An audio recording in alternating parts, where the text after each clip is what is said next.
Assalamu alaikum, Bismillahirrahmanirrahim. Today our topic meiosis, and meiosis is a specialized type of cell division. We have discussed before mitosis. It is another. We have discussed before also somatic cells, which will be used for growth, repairing, wound healing, and number of other factors except the reproduction. But in case of meiosis, which is also specialized type of cell division, it relates to the gametes, it relates to the sperm and eggs, so we can say it is used for reproduction purpose. Now come on its definition, what the meiosis states.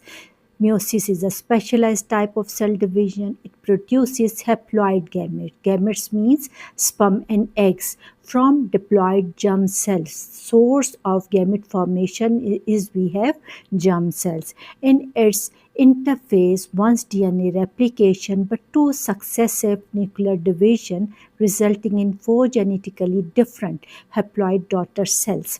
अब यहाँ पे हम इसे अगर parts में कर लें समझने के लिए तो बहुत सी आसान सी बात है कि gametes are used for the purpose of meiosis and gametes will be formed from the diploid germ cells. अब ये diploid और haploid क्या है? Haploid means which have the half number of cells, half number of chromosomes. अगर हमारे पास for example human beings में 46 chromosome है, then haploid gametes means sperm और एग में 23 क्रोमोसोम्स होने चाहिए. आफ्टर द फर्टिलाइज्ड जाइगोट जो हमारे पास या फर्टिलाइज्ड एग जब हमारे पास आएगा, इट शुड हैव 46 क्रोमोसोम्स. उनकी उसको मेंटेन रखना है उसी मिकदार को जो नॉर्मल सेल में होती है ह्यूमन बींग्स में. Whether we are going to be discussed meiosis या mitosis, number of chromosomes stages में तो रिड्यूस या कंप्लीट हो सकते हैं, लेकिन फाइनली हमारे पास 46 क्रोमोसोम ही रहने चाहिए. दैट इज़ द रीज़न कि जर्म सेल्स में डिप्लॉयड, अब डिप्लॉयड बुक्स पे अक्सर लिखा होता है डबल नंबर ऑफ क्रोमोसोम. ये चीज़ बच्चों को कंफ्यूज करती है. आप कहें कि complete number of chromosome. Diploid complete number of chromosome, haploid half number of chromosome. अब यहाँ पे मियोसिस वो सेल डिवीजन है जो रिलेट करती है गैमेट से. गैमेट्स में अगर हम अलग अलग बात करें स्पर्म और एग्स की तो it relates to the gender, male female से रिलेट करता है. दैट इज़ द रीज़न हमारे पास फर्टिलाइज्ड फॉर्म में आने से पहले इसमें हैप्लॉइड गैमेट्स कहलाते हैं या हाफ नंबर ऑफ क्रोमोसोम्स होंगे. इन इट्स इंटरफेस में, जैसे हम इंटरफेस माइटोसिस में पढ़ चुके हैं, it is preparation phase in which all type of material will be replicates which is required for making the new cells, new daughter cells बनाने के लिए जो हमें मटीरियल दरकार है, वेदर ये DNA हो या दूसरे साइटोप्लाज्मिक ऑर्गेनेलीज हो, उनकी मिकदार डबल होती है या वो बनाई जाती. प्रिपरेशन फेस है. But two successive nuclear division, इसमें DNA रेप्लिकेशन तो इंटरफेस ही में, क्योंकि majority time is utilised for making for doing the interphase. That is the reason DNA की जितनी मिकदार की ज़रूरत है वो रेप्लिकेट्स हो जाएगा.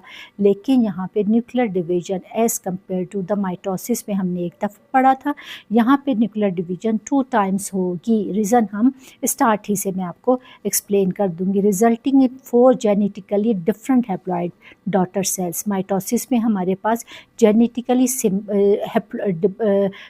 हैप्लॉइड के बजाय diploid number of daughter cells आए थे, क्योंकि वो ग्रोथ में यूज एज इट इज़, जैसे वो पेरेंट्स थे वैसे ही डॉटर सेल्स हमारे पास आ गए थे with diploid number of complete number of chromosomes के साथ.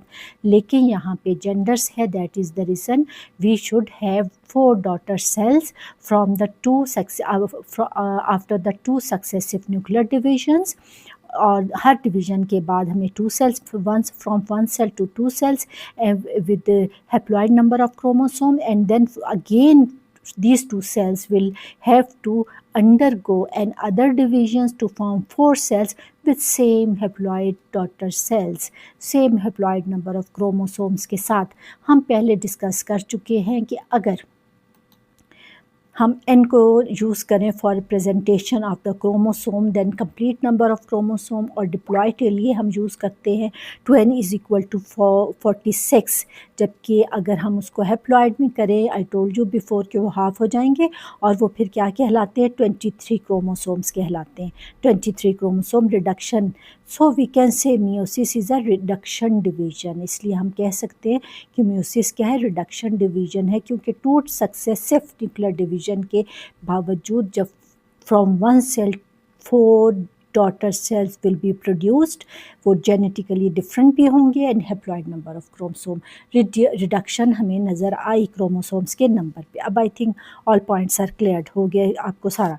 अब उसके बाद हम देखते हैं कि न्यूक्लियर डिवीजन 2 processes में है, that is the reason we choose meiosis stages 1, prophase 1, metaphase 1, anaphase 1, telophase 1।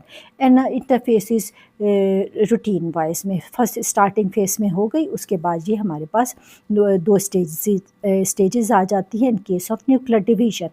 उसके बाद फिर हमारे पास मियोसिस की सेकेंड स्टेजेस डिवीजन स्टार्ट हो जाती हैं for making newly born 2 daughter cells, haploid 2 daughter cell बने, और इनमें से हर daughter cell will have to again, यहाँ पे आप देखिए सिंपल सा मैं आपको बता दूँ, 1 सेल से crossed number of changes and then after the result start में हमारे पास 1 सेल है, और 1 सेल के बाद जब eight the end of the first meiotic division में हमारे पास क्या आ गए, 2 सेल्स आ गए with haploid number of chromosome.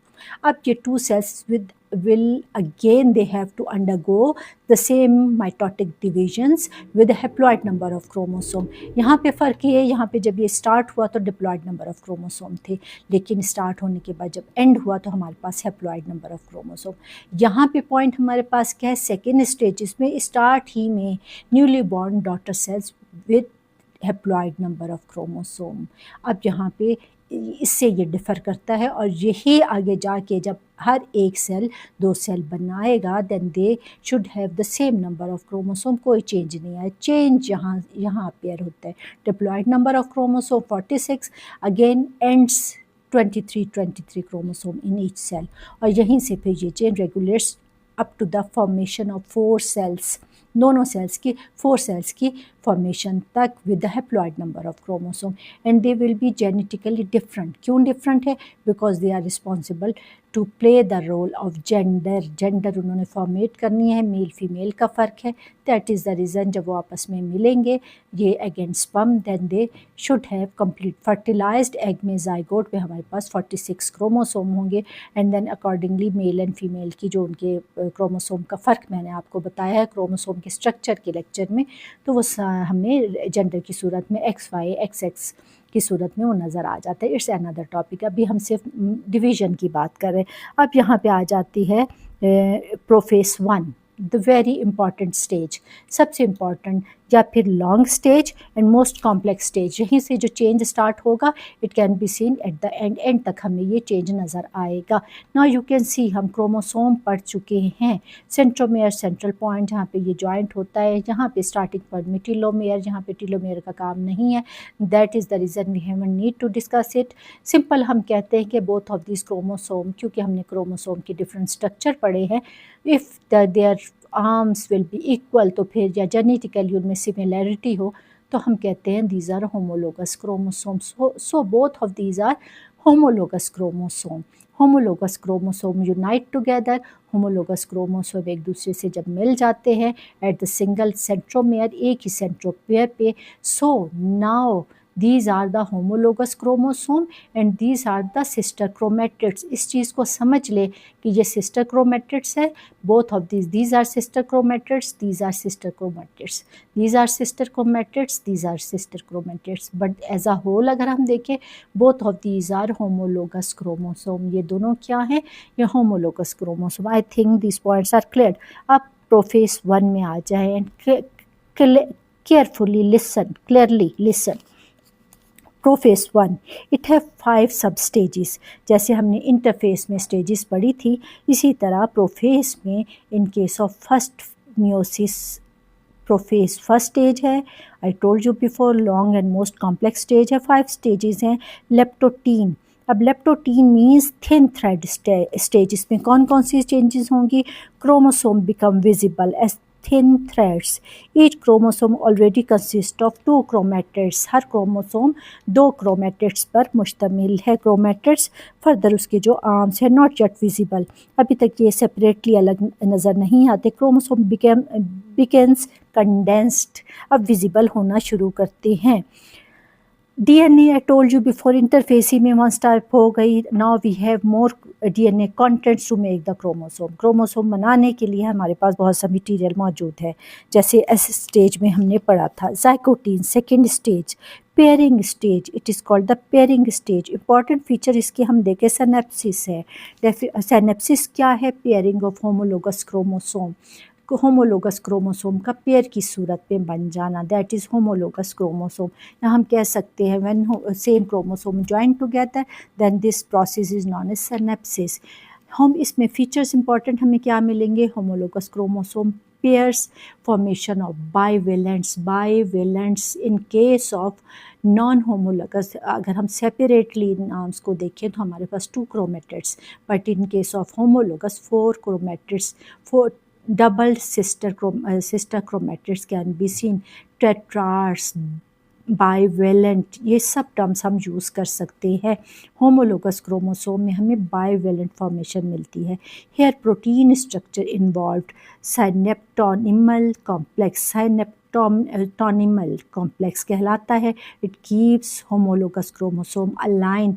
इस कॉम्प्लेक्स की मदद से, बाइवेलेंट फॉर्मेशन की मदद से होमोलोगस क्रोमोसोम एक पोजीशन में रहते हैं. उसके बाद थर्ड स्टेज आ जाती है. Third stage it all is the first stage of prophase. ये प्रोफेस की फर्स्ट स्टेज है जिस पे ये सारे यहाँ पे ज़्यादा आपको visible. It is all prophase first stage. Prophase की फर्स्ट स्टेज न्यूक्लियर डिवीजन. ये आपको पता है कि prophase, metaphase, anaphase, telophase, 4 of this concern to the nuclear division. Nuclear division से रिलेट करते हैं. ये फर्स्ट फेस है प्रोफेस की फर्स्ट फेज, दैट इज़. इसके बाद फिर हमारे पास ये प्रोफेस आ गई और इसके बाद हमारे पास बाकी स्टेजेस आएंगी. तो ये उसकी सब स्टेजेस है. पैकेटिन आ गई, थिक स्टेज कहलाती है. It is most genetical stage due to crossing over will be done. अब क्रॉसिंग ओवर क्या है? देखिए होमोलोगस क्रोमोसोम की पोजीशन बन गई. Now it is crossing over. ये हमारे पास whenever DNA breakdown, DNA of each homologous chromosome breakdown हो और वो एक specific position या specific segments of homologous chromosome exchange their material from the other homologous chromosome. दूसरे homologous chromosome से वो certain point पे, जैसे आपको ये कलर से हम शो करते हैं, जैसे आपको 1 homologous chromosome ब्लू कलर का, other little bit orange colour का है. इस यहाँ पे नेक्स्ट फॉर्मेशन क्रॉसिंग ओवर के बाद रिकॉम्बिनेंट फॉर्मेशन आपको नज़र आ रही है.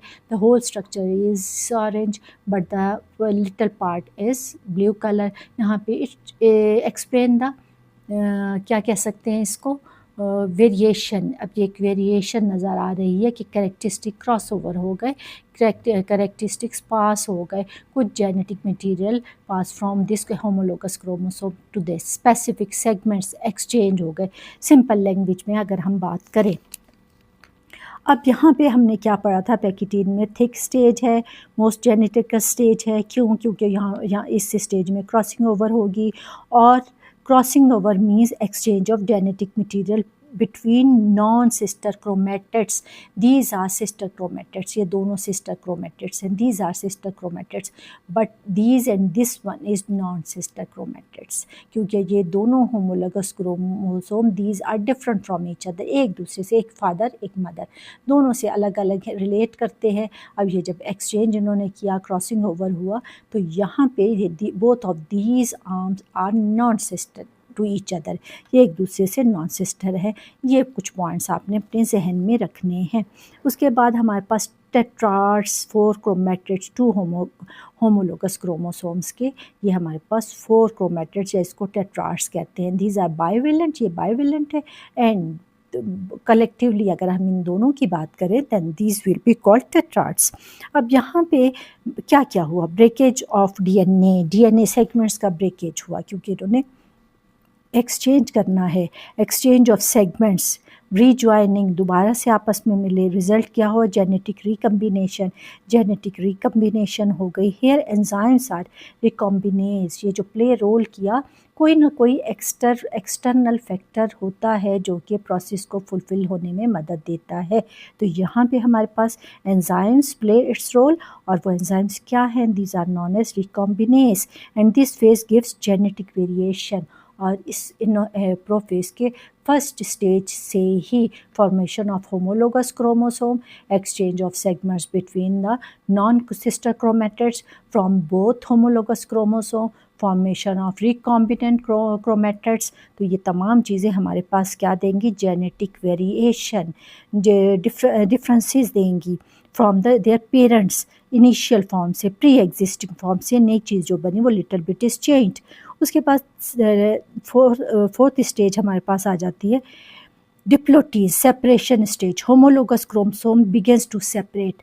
अब ये क्रोमोसोम एक दूसरे से अलग होंगे, क्रोमेटिड्स अलग होंगे। क्रोमेटिड्स नहीं, यहाँ पे क्रोमोसोम्स हैं, both of these are homologous chromosome, ये एक दूसरे से अलग होंगे। ये अपने जहन में बिठा ले, हमारे पास 46 क्रोमोसोम्स थे।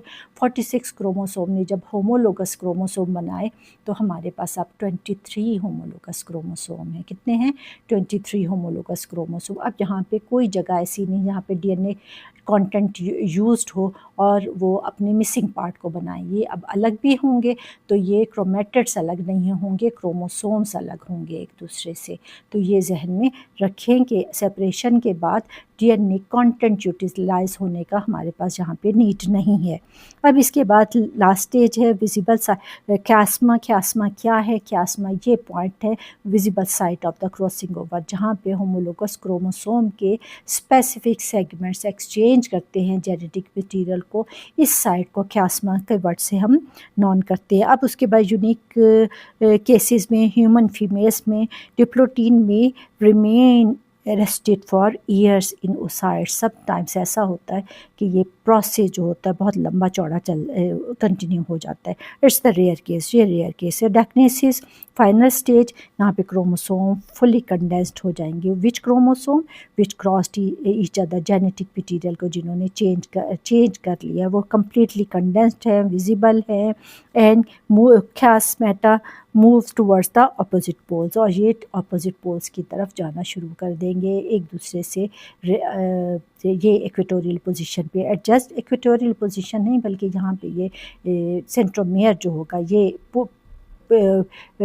Applied specific type of force, और यहाँ से सेंट्रोमियर जो होगा इन दोनों को अलग कर देगा। एंड देखिए chiasmata moves towards the opposite poles, और ये जो चेन मटेरियल वाले पोर्शन है ये अलग होंगे और मूव्स करेंगे टूवर्ड्स एंड की तरफ। Nuclear membrane disappear, spindle fibres begin to form. अब स्पिंडल फाइबर बनेगा और ये होमोलोगस क्रोमोसोम में जो क्रोमोसोम्स है, नॉट क्रोमेटिड्स। माइटोसिस में हमने क्रोमेटिड्स अलग किए थे। क्रोमेटिड जब अलग हुए, यहाँ पे देखिए, यहाँ पे अगर हम इस फॉर्म को देखिए, नॉट दिस वन, हम सिर्फ एक क्रोमोसोम को डिस्कस करें, जब वो मेटाफेस में इक्वेटोरियल पोजीशन पे अरेंज हुए 46 के 46 क्रोमोसोम, यहाँ से वो सेपरेट हो गए, सिस्टर क्रोमेटिड्स एक दूसरे से अलग हो गए। अब एक सिस्टर क्रोमेटिड्स एक पोल की तरफ जा रहा है, एक दूसरे पोल की तरफ जा रहा है। It means one missing, one chromatid is missing. यहाँ पे डीएनए कंटेंट्स, डीएनए रेप्लिकेशन जो हुई थी, तो डीएनए कंटेंट जो हमारे पास एक्स्ट्रा बना था वो दूसरे सिस्टर क्रोमेटिड्स को फॉर्म कर लेगा। इसकी मिसाल बिल्कुल ऐसी, आपके पास 46 पेंसिल्स हैं, आपने 2 ग्रुप्स बनाने हैं, तो बजाय हाफ हाफ करने के आप हर पेंसिल के 2 टुकड़े करें और इस तरह 46 एक कॉर्नर पे रख दें, 46 दूसरे कॉर्नर पे, तो हमारे पास साइज़ छोटा हो गया लेकिन वो नंबर सेम रहे। 46 एक साइड पे है, एग्रीगेट 46 दूसरे साइड। अब कोई ऐसा प्रोसेस है कि वो अपोजिट पोल्स पे पहुंचने के दौरान अपनी लेंथ इंक्रीज़ कर ले, मिसिंग पार्ट बना ले, तो हमारे पास अपोजिट पोल्स पे दोनों पे 46 क्रोमोसोम आ गए। ये डीएनए रेप्लिकेशन का प्रोसेस हुआ, ठीक है। लेकिन यहाँ पे इसकी ज़रूरत नहीं है क्योंकि यहाँ पे होमोलोगस क्रोमोसोम बन गए थे, 23 होमोलोगस क्रोमोसोम आ गए थे। अब जब ये सेपरेट हुए तो पूरा chromosome, one chromosome moves from one corner and one chromosome moves the other corners. यहाँ पे भी आपको ये नज़र आ रहे हैं, दिस वन, ये जब अलग हुए तो यहाँ पे आप देखें, यहाँ पे बहुत विजिबल है, यहाँ पे होमोलोगस क्रोमोसोम थे, जब ये अलग हुए और अपोजिट पोल्स की तरफ गए तो दो क्रोमेटिड्स के साथ ये अपोजिट पोल्स की तरफ चले गए।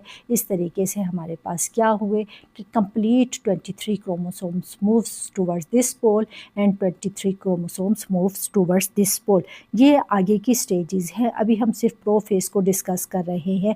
प्रोफेज में एक्सचेंज ऑफ मटेरियल, कैस्मेटा फॉर्मेशन और क्रॉसिंग ओवर के बाद अब हमारे पास जब ये सेपरेट हुए तो सबसे पहले सेपरेशन, इनके सेपरेट होने के साथ ही क्या हुआ, सेल मेम्ब्रेन जो थी, न्यूक्लियर मेम्ब्रेन डिसअपियर हो गई और स्पिंडल बिगेन टू फॉर्म। क्यों स्पिंडल ने फॉर्म किया? क्योंकि अब मेटाफेज स्टार्ट हो जाएगी। फर्स्ट फेज ये प्रोफेज थी, अब इसके बाद ये मेटाफेज स्टार्ट है। मेटाफेज यू नो वेल कि मेटाफेज, अब बाकी स्टेजेस जो होंगे, अब यहाँ पे हाफ होमोलोगस क्रोमोसोम की फॉर्मेशन जो है ये बेसिक चेंज है फ्रॉम द माइटोसिस।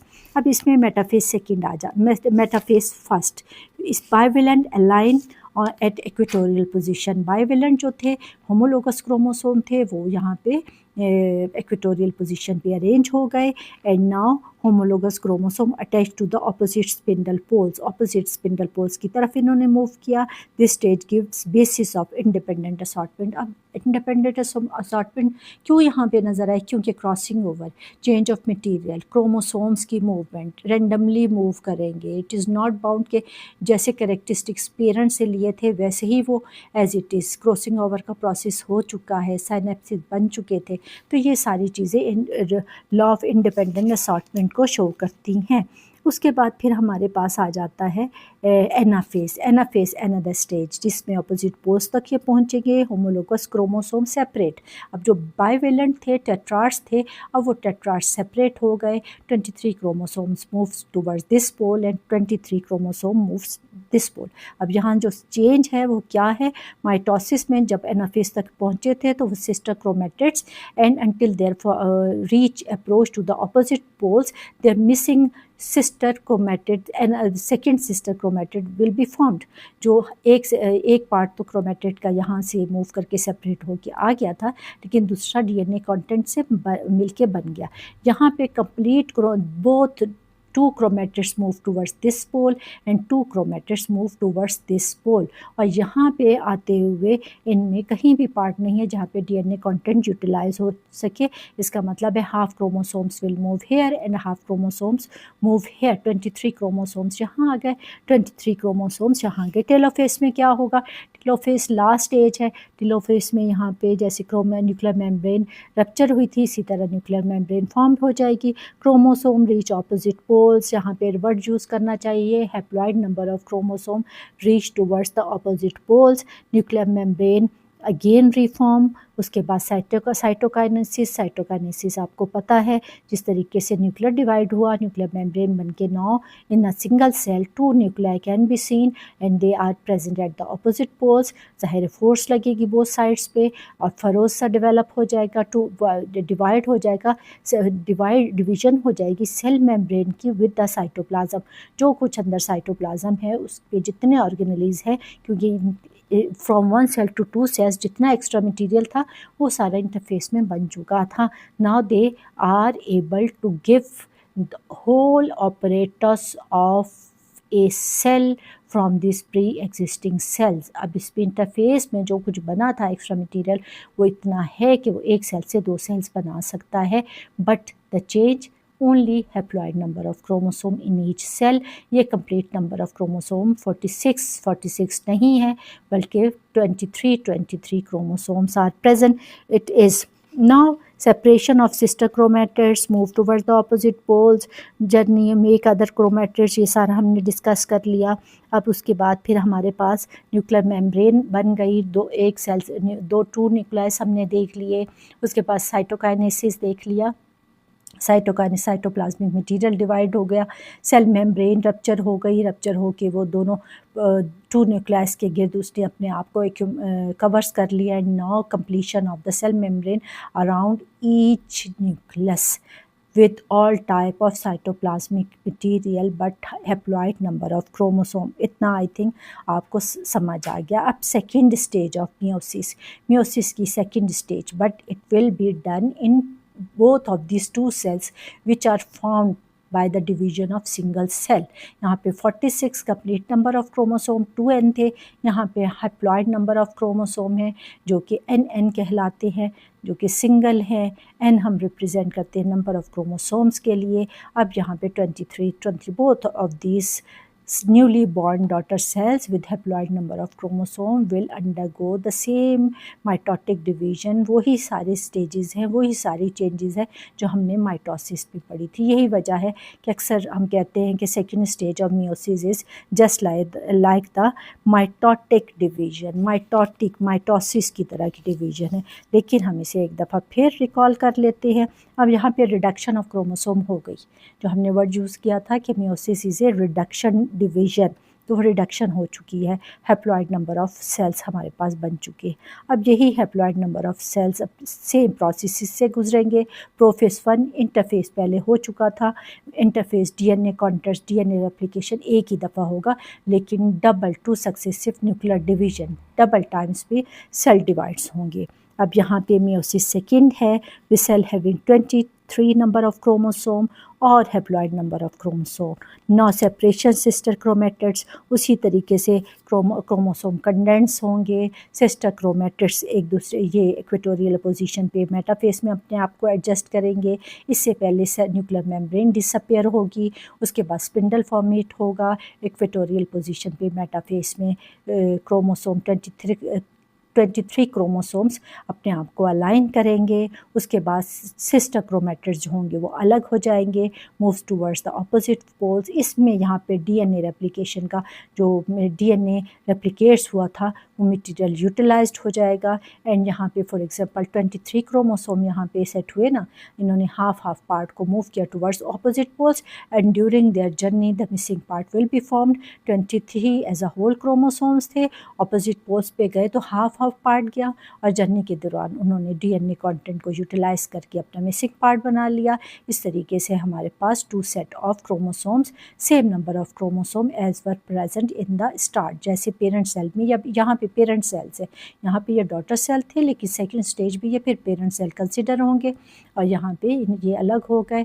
और इस तरीके से 23 क्रोमोसोम्स एनाफेस में हमें ऑपोजिट पोल पे 23 क्रोमोसोम्स मिले। And after that nuclear membrane will be formed telophase में, and then फरोज appears। उसके बाद साइटोकाइनेसिस का प्रोसेस है, यहाँ पे कव अपेयर होगा, कॉन्स्ट्रिक्ट होगा। एक न्यूक्लियस में तो न्यूक्लियर मेम्ब्रेन रिफॉर्म्स हो चुकी थी। इट मीन्स ईच सेल में हमारे पास now again 2 nuclei in both of this cells with haploid number of chromosome in 4 of this, क्योंकि अब ये 2 सेल्स जो है ये 4 सेल्स बनाने जा रहे हैं। और यहाँ पे आके जब ये फॉर्म्ड होंगे, then complete cytoplasmic material with all type of cytoplasmic organelles but haploid number of chromosome, लेकिन same parents में भी यही थे, haploid number of chromosome। Now we have different genetically 4 haploid number of 4 cells with haploid number of chromosome।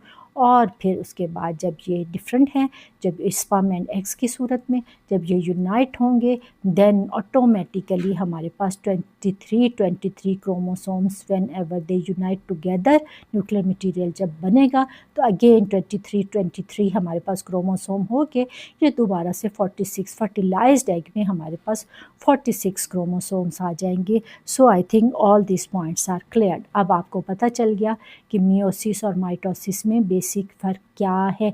इसमें double divisions है, लेकिन DNA replication interface में ऐसे स्टेज पे एक ही दफ़ा होगी, एक ही दफ़ा रिक्वायर्ड मटेरियल बन जाएगा, जिससे from 1 cell 4 cells will be formed. फ़र्क क्या है, यहाँ पे डिप्लॉयड नंबर ऑफ क्रोमोसोम है, यहाँ पे haploid number of chromosome, they are genetically different. Mitosis में हमारे पास जेनेटिकली सेम आता है मटेरियल। ये सेकेंड स्टेज जो माइटोसिस पे बेस करती है, यहाँ पे देखिए haploid number of chromosome, again haploid number of chromosome, लेकिन ये जेनेटिकली डिफरेंट होंगे एक दूसरे से, बिकॉज ये एक जैसे हैं और ये एक जैसे हैं। ये दोनों एक दूसरे से मुख्तलिफ हैं because they come from the in form of egg and sperm. वजह ये है। तो इस तरीके से कंप्लीट बुक्स में लिखा होता है double number of chromosome, double नहीं, बच्चे कंफ्यूज। आप कहें कंप्लीट नंबर ऑफ क्रोमोसोम 46 बन जाएंगे। So the points are cleared. Thank you so much.